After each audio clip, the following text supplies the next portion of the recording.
Hello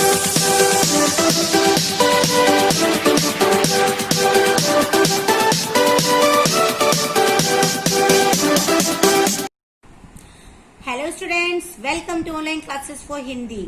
बच्चों, आज हम लेसन 5 यानी पार्ट 5 नन्हे बालक जो एक कविता है वो हम आज पढ़ेंगे। ओके बच्चों, इस कविता के अंदर क्या समझाया गया, कवि क्या कहना चाहता है वो मैं आपको समझा देती हूँ। प्रस्तुत कविता में कवि ने सभी बच्चों को समान बताया है और यह भी कहा है कि सबकी एक ही धरती है।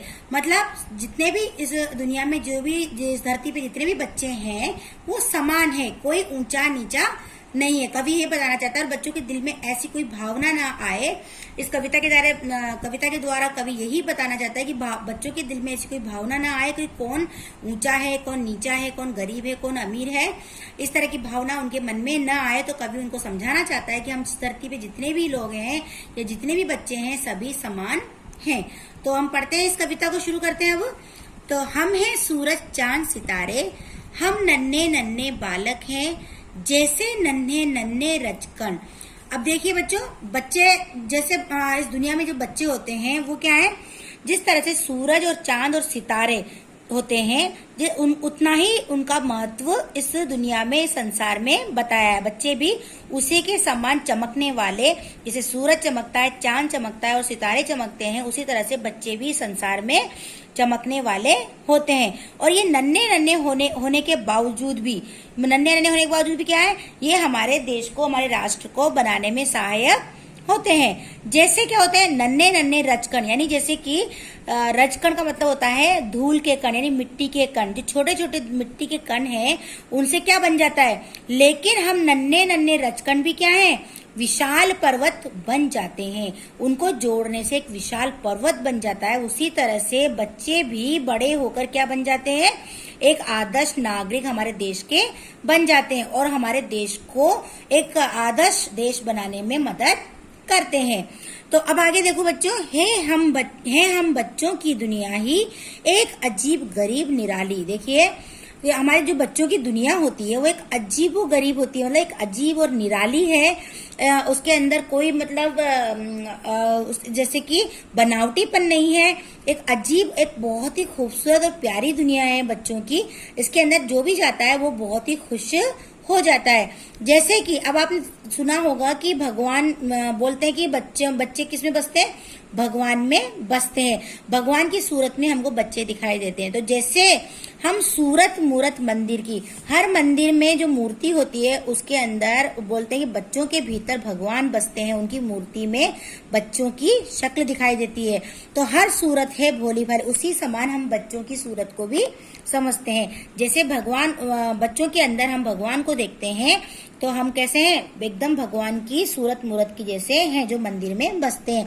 हमारे अंदर कोई कलंक नहीं है, कोई गंदगी नहीं है, कोई बनावटी नहीं है। बच्चे एकदम साफ दिल होते हैं, उनके अंदर कोई भी ऊंचा नीचा भेदभाव नहीं होता है। देखिए आगे इसमें यही लिखा है, यहाँ ना कोई भेद रंग का, यहाँ कोई रंग का भेद नहीं होता है। बच्चों के अंदर आपने देखा है वो कुछ नहीं समझते इन चीजों को, कि कौन काला है, कौन गोरा है, उनका रंग कैसा है, वो कैसे गरीब हैं या अमीर हैं, वो मतलब ऊंचे हैं या नीचे हैं, उनकी जाति क्या है, वो किस वर्ग से हैं, ये सब उन बच्चों के अंदर नहीं होता है। बच्चों का एकदम समान, एकदम सही, एकदम शुद्ध मन होता है कि उनके मन के अंदर ऐसी गंदगी कभी भी नहीं आती है। चाहे पूर्व पश्चिम हो, उत्तर दक्षिण हो, सभी दिशाएं एक संग है।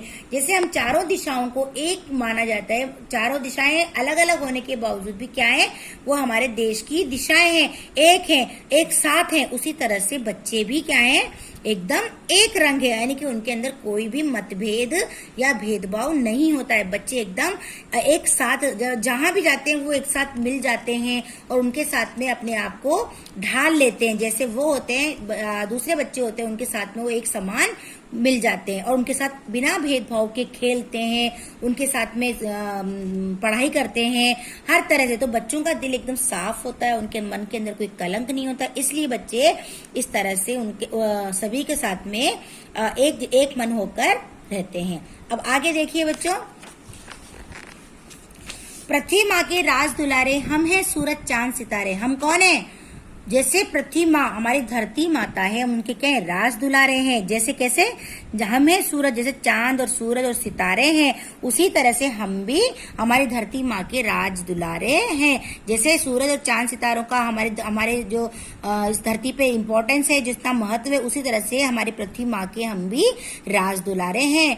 एक धरा की ही गोदी में सारे बच्चे बड़े हुए हम। हमारी इस धरती पर एक ही धरती है हमारी धरती क्या है? एक ही। किसी को अलग अलग धरती नहीं दी है ना, समान धरती के ऊपर हम सभी इस एक धरती की गोदी में हम सारे बच्चे बड़े हुए हैं, खेल कूद कर बड़े हुए हैं। एक हमारी आसमान छत, एक हमारी सांस पवन है। हमारी जो छत है वो क्या है? एक ही आसमान है, अलग अलग आसमान किसी का नहीं है, सबका एक ही आसमान है। किसी को भगवान ने या गॉड ने किसी को अलग अलग छत आसमान दिया है क्या? नहीं। तो जैसे हमारी आसमान, गॉड ने भी हमको समान समान चीजें दी है, वही चांद सूरज, वही सितारे, वही आसमान, वही धरती समान हम लोगों को दी। ऐसे बच्चों की एक हमारी सांस पवन है, और पवन भी क्या है? जिसमें हम सांस लेते हैं, वो भी एक ही है, अलग अलग पवन नहीं है। धूप चांदनी के कपड़ों से, यानी कि और धूप और चांदनी के कपड़े हमने पहन रखे हैं। दिन में धूप निकलती है, चांदनी रात को चांदनी निकलती है, उन कपड़ों से हमारा तन ढका हुआ है, और उससे हम क्या करते हैं? उन कपड़ों से हमारे तन को ढके हुए हैं। सभी एक ही धरती और एक ही धूप और चांदनी पर, एक ही आसमान के नीचे हम सब समान रूप से रहते हैं। तो हम हैं एक विश्व के तारे, हम हैं सूरज चांद सितारे, और हम सब क्या हैं? इस विश्व के तारे हैं। हम बच्चे क्या हैं? विश्व के तारे जो चमकते हैं, ठीक है। और हम हैं सूरज चांद सितारे, हम सूरज और चांद सितारों के समान इस दुनिया को जगमग करने वाले हैं, हम इस दुनिया को प्रकाशित करने वाले हैं। तो हम सब बच्चे इसी प्रकार से एक मन एक तन होकर इस दुनिया में हमको रहना है।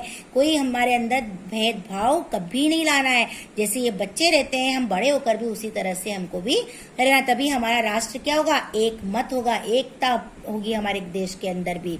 तो इस कविता से हमें यही शिक्षा मिलती है बच्चों, कि हम सबको समान रूप में समझें, हम सब एक जैसे सब एक मन के साथ में इस दुनिया में हम रहें, इस संसार में हम रहें। तो आप लोग इस कविता को बच्चों याद करना, और आपको इसकी जो कुछ लाइनें हैं जो आपको कॉपी में लिखना है, आप पूरा लिखना चाहें तो पूरा भी लिख सकते हैं, अदरवाइज यहाँ तक भी आप लिख सकते हो, ठीक है। इसकी यहाँ तक 12 लाइनें होगी, तो इतना लिख सकते हैं आप। तो इसको लिख लीजिए अपनी कॉपी के अंदर, और इसके बाकी जो शब्दार्थ वो अदर जो एक्सरसाइज हैं उसको मैं कल आपको PDF बना के दूंगी। तो मिलते हैं अगली वीडियो में, तब तक के लिए बच्चों बाय, टेक केयर।